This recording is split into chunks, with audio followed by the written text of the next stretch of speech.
Hello বন্ধুরা, আপনাদের সবাইকে ওয়েলকাম জানাই আলিয়া রান্নাঘরে। আজ অনেক দিন পর আপনাদের জন্য নিয়ে চলে এসেছি একটা নতুন রেসিপি। এই নিত্য নতুন রেসিপিটি আপনাদের কেমন লাগলো অবশ্যই জানাবেন। আজ আপনাদের সাথে শেয়ার করছি তালের আটির শাঁসের পিঠা। দেখতেই পাচ্ছেন, প্রথমে কয়েকটি তালের আটি নিয়ে নিয়েছি, তারপর সেগুলি কাটারি দ্বারা ভালো করে কেটে নিচ্ছি। কেটে নিয়ে শাঁসগুলো সব বার করে নিয়েছি। শাঁসগুলো ভালো করে এবার ধুয়ে নেব।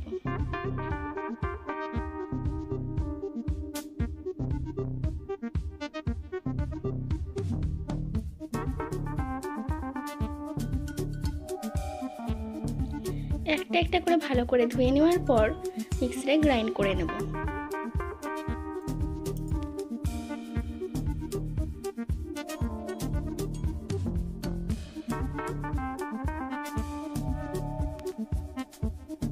মিক্সারে সবগুলো শাঁস দিয়ে সামান্য একটু জল দিয়ে দেবেন, তারপরে গ্রাইন্ড করে নেবেন।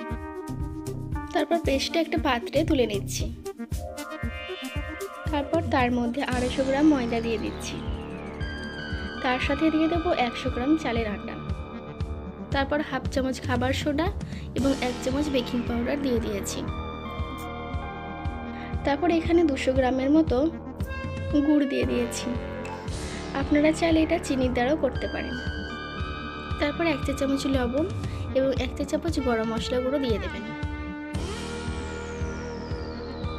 ভালো করে ফেটিয়ে নিয়ে একটা পেস্ট তৈরি করে নিলাম। তারপর প্যান বসিয়ে দিয়েছি। প্যানে সামান্য তেল ব্রাশ করে নেবেন। তারপর ব্যাটারটা একটা চামচের দ্বারা দিয়ে দেবেন। এক পিঠটা হয়ে গেলে উল্টো পিঠটা করে নেবেন। তারপর ওপরে একটু তেল ব্রাশ করে নিলেই তৈরি হয়ে যাবে পিঠা। এইরকম ভাবে এক এক করে সবগুলো পিঠা তৈরি করে নিচ্ছি।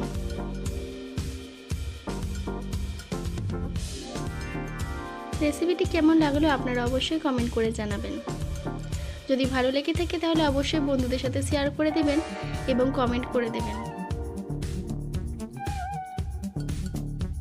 যারা আমাদের পেজে নতুন এবং ইউটিউব চ্যানেলে নতুন তারা অবশ্যই সাবস্ক্রাইব করে দেবেন।